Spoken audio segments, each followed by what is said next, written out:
Dolce u ndal në vend sa po sytë ju mbushën me atë pamje që nuk do të haronte kurrë. Zemra ju drodh, sikur dikush ja shtrëngoi fort me dorë. Limi ishte aty, përballë saj, jo vetëm fizikisht, por në një botë krejt tjetër, duke u puthur me një tjetër, pa e ditur se ajo po e shite. Çdo sekond dukej si një thikë ngulur ngadalë në shpirtin e saj, fillimisht nuk qau. Jo. U mpir. Fryma ju ndal në gjoks dhe trupi nuk i bindjej më. Buzët i dridheshin, por asnjë zë nuk dilte. Pastaj, sikur gjithçka që kishte mbajtur brenda për muaj të tërë u thye një herësh, lotët shpërthyen. Qau me të madhe. Jo një të qartë të heshtur, por një vaj që i dilte nga thellësia e shpirtit. U ul në tokë, pa u kujdesur kush e shite. Duart ja mbulonin fytyrën, por lotët rridhnin mes gishtave. Zëri i saj dridhej, i ngjyrur, dhe çdo frymëmarrje ishte e rëndë. Çdo minutë që kalonte, dhimbja bëhej më e madhe. Ishte sikur çdo kujtim me limin po i kalonte para syve, buzëqeshjet, premtimet, netët kur ajo besonte se ishte e vetmja. Pse? Përshpëriste mes lotësh, pa pritur përgjigje. Pyetja i përplasej në mendje vazhdimisht. Çfarë kishte bërë gabim? Çfarë nuk kishte mjaftuar? 30 minuta qau pa pushim. 30 minuta ku koha nuk ekzistonte, ku bota rreth saj ishte zhdukur, lotët i kishin lagur faqet, flokët i ishin ngjitur pas fytyrës dhe syt i digjnin. Zemra i rrite fort, por çdo rrahje ishte e dhimbshme. Çdo sekond dukej e pafund. Mendonte për fjalët e liminit, për mënyrën si i kishte thënë se e donte, për sigurinë që ja kishte dhënë, dhe tani gjithçka dukej si një gënjeshtër e bukur. Zëri i saj u lodh, por lotët jo. Edhe kur fryma i merrej me vështirësi, ajo vazhdonte të qante. Ishte një të qarë që pastronte dhimbjen, por edhe e thellonte atë. Në ato minuta, Dolce humbi diçka më shumë se një njeri, humbi besimin, sigurinë, ëndrat që kishte ndërtuar në heshtje. Kur më në fund lotët filluan të ngadalsoheshin, ajo mbeti aty, e shtëruar. Syt i kishte të fryrë, zemrën të rëndë. Por diçka brenda saj kishte ndryshuar. Dhimbja ishte ende aty, por tani ishte më e qartë. Ajo e kuptoi se ajo puthje nuk ishte fundi i saj, ishte fundi i një iluzioni, u ngrit ngadalë, me hapa të pasigurt, duke fshirë lotët. Edhe pse e thyer, ajo ishte ende në këmbë. Dhe ndërsa largohej me zemrën që ende i dhemte, Dolce e dinte se një ditë do të kujtonte ato 30 minuta, jo vetëm si dhimbje, por si momentin kur filloi të zgjohej. Mesnata ka një mënyrë të çuditshme për t'i zbuluar njerëzit. Kur zhurmat pushojnë, kur ritmi i ditës bie dhe trupat lodhen, atëherë dalin në pa gjërat që nuk shfaqen në dritë të plotë. Pikërisht në atë orë, Alba rënkonte lehtë. Jo për dramë, jo për vëmendje, por sepse trupi i saj ishte i lodhur, i sëmur, i pambrojtur. Sëmundja është një nga ato gjendje që na kthen në thelb. Na zhvesh nga rolet, nga forca e shtirur, nga qëndrimet. Kur je keq, nuk kërkon fjalë të mëdha. Kërkon prani. Dhe limi ishte aty, jo si hero. Jo si shpëtimtar. Por si njeri, ai ju afrua me atë lloj kujdesi që nuk ka nevojë për zë të lartë. Me gjeste të thjeshta. Me një vëmendje që nuk kërkon duar trokitje. Në atë moment, rolet ndryshuan natyrshëm. Ai mori mbi vete një përgjegjësi të vogël, por domethënëse, të qetësonte dikë që nuk ndihej mirë, dhe këtu lind metafora e doktorit, jo doktor në kuptimin profesional, por doktor i asaj lloj shërimi që nuk gjendet në receta. Doktor i ngrohtësisë, i durimit, i humorit që vjen për të thyer ankthin. Sepse ndonjëherë shërimi fillon nga ndjesia se nuk je vetëm. Alba nuk kishte nevojë për fjalime. Kishte nevojë për siguri. Dhe limi, me atë stilin e tij të lirë, pak ironik, pak të drejtë për drejtë, e gjeti mënyrën ta kthente një moment të vështirë në diçka më të lehtë për t'u përballuar. Një shaka e vogël. Një rol i improvizuar. Doktori që nuk merr veten shumë seriozisht, por e merr seriozisht njeriun përballë. Në këtë ese, nuk ka rëndësi çfarë u bë fizikisht. Rëndësi ka çfarë u ndje. Sepse kujdesi i vërtet nuk matet me veprime, por me qëllim. Me faktin që dikush ndalon ritmin e vet për t'ju përshtatur tjetrit. Që dikush zgjedh të qëndrojë edhe kur situata nuk është romantike, as e bukur, as e lehtë, dhe pikërisht këtu lind ironia e bukur e limit kur thot, jam doktori më i mirë i femrave. Nuk është mburje klasike. Është ajo lloj humori që fshen një të vërtet më të thjeshtë. Ai di të jetë i pranishëm. Ai di të lexojë situatën. Ai di që ndonjëherë shërimi vjen nga të bërit dikë të ndihet i parë, i dëgjuar, i mbajtur mendërisht. Në shoqërinë tonë flasim shumë për pasionin, për puthjet, për momentet e zjarrta. Por flasim pak për netët kur dikush është keq, kur energjia bie, kur trupi dorëzohet. Pikërisht aty testohet afërsia e vërtetë. Sepse është e lehtë të jesh pranë dikujt kur gjithçka shkon mirë. Është më e vështirë kur dikush rënkon në mesnatë. Kjo mbrëmje nuk ishte për t'u bërë legjendë. Ishte për t'u mbajtur mend. Si një nga ato çaste që nuk i sheh kush, por që ndërtojnë diçka reale mes dy njerëzve. Një natë kur rolet u thjeshtuan, njëra ishte e sëmurë. Tjetri ishte aty, dhe ndoshta ky është shërimi më i mirë. Jo ai që e largon dhimbjen menjëherë, por ai që e bën të përballueshme. Ai që të kujton se, edhe në dobësi, nuk je vetëm. Në fund, doktorët më të mirë nuk janë ata që dinë gjithçka. Janë ata që qëndrojnë.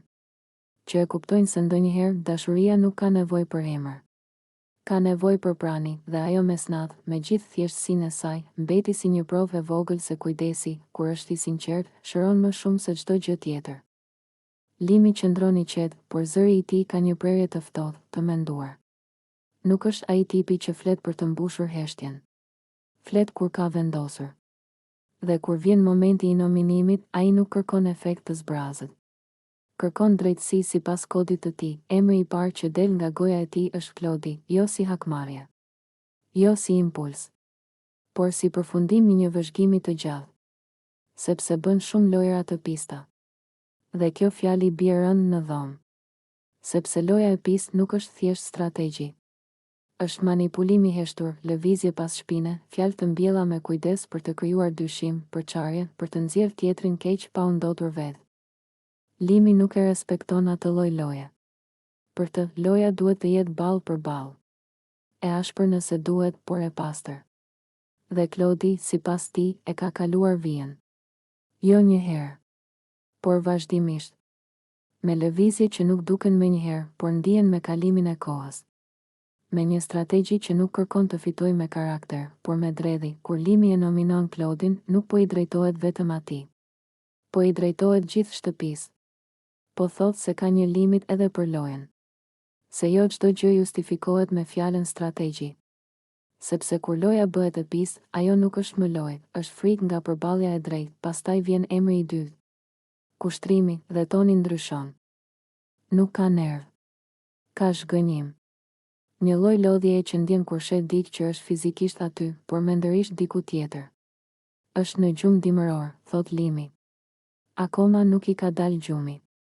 Kjo fjali nuk është tallje. Është diagnozë. Sepse gjumi dimëror nuk është pushim. Është mungesë reagimi. Është prani pa ndikim.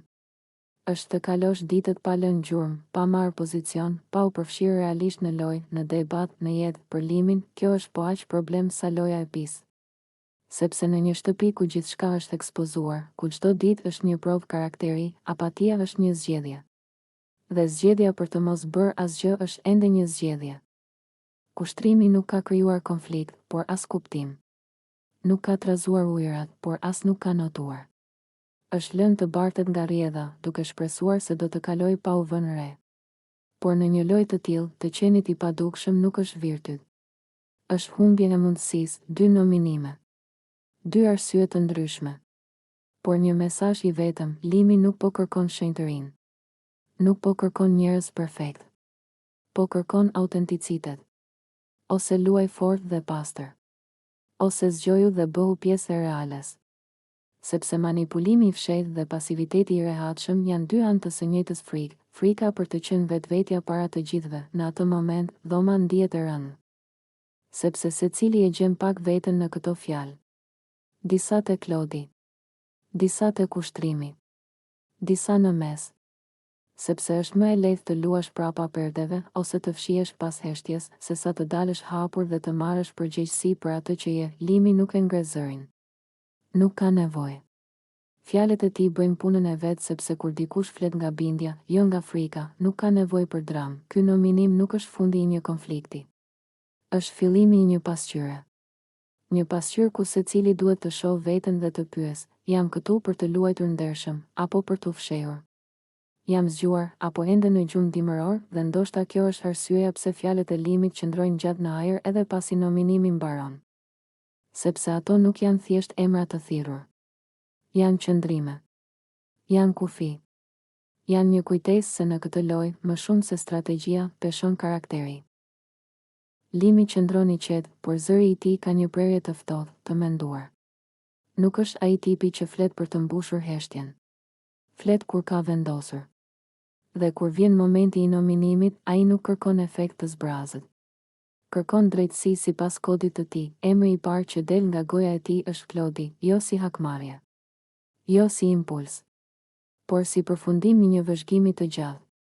Sepse bën shumë lojra të pista. Dhe kjo fjali bie rënd në dhomë. Sepse loja e pistë nuk është thjesht strategji. Është manipulim i heshtur, lëvizje pas shpine, fjalë të mbjella me kujdes për të krijuar dyshim, përçarje, për të nxjerrë tjetrin keq pa u ndotur vetë. Limi nuk e respekton atë lloj loje. Për të, loja duhet të jetë ballë për ballë. E ashpër nëse duhet, por e pastër. Dhe Klodi, sipas tij, e ka kaluar vijën. Jo një herë, por vazhdimisht. Me lëvizje që nuk duken menjëherë, por ndihen me kalimin e kohës.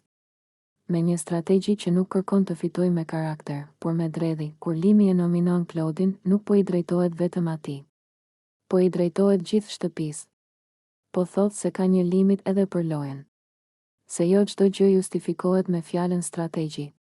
Sepse kur loja bëhet e pistë, ajo nuk është më lojë, është frikë nga përballja e drejtë, pastaj vjen emri i dytë. Kushtrimi, dhe toni ndryshon. Nuk ka nerv.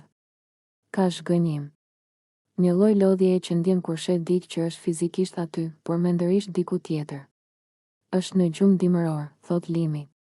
Akoma nuk i ka dalë gjumi. Kjo fjali nuk është tallje. Është diagnozë. Sepse gjumi dimëror nuk është pushim. Është mungesë reagimi. Është prani pa ndikim.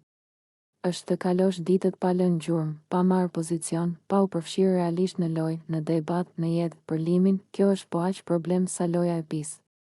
Sepse në një shtëpi ku gjithçka është ekspozuar, ku çdo ditë është një provë karakteri, apatia është një zgjedhje.